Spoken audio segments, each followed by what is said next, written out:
आइल बनी तैयारी हो लेके लम्हर पिचकारी हो। कके आइल बनी तैयारी हो लेके लम्हर पिचकारी हो। होलिया में गलिया तू रंगई बुकिना, होलिया में गलिया तू रंगई बुकिना। बोला बोला ए सवर की रंग डले बैबू की ना। बोला बोला ए पतर की रंग डले बैबू की ना।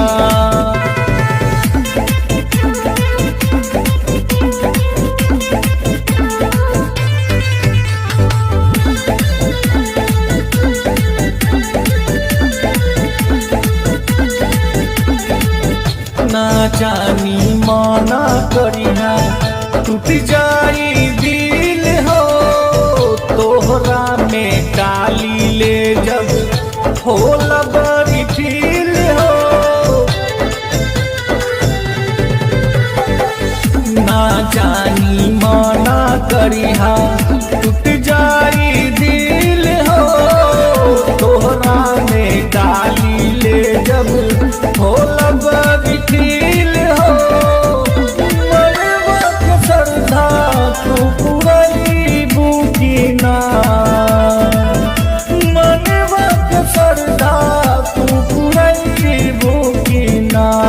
बोला बोला रे सवर की रंग डले बैबू की ना। बोला बोला रे पतर की रंग डले बैबू की ना।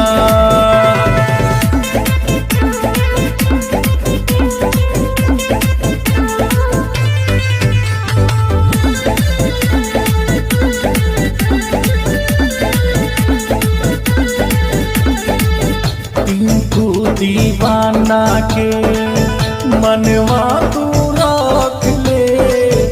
आइल बा होली स्वाद तन के तू चख ले।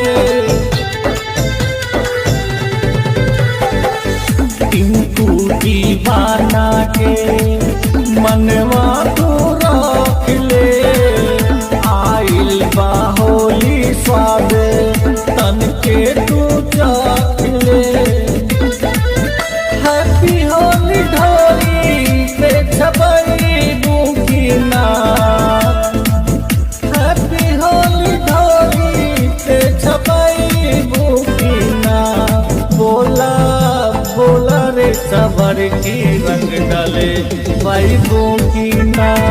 बोला बोला रे पतर की रंग डले बैबू की ना।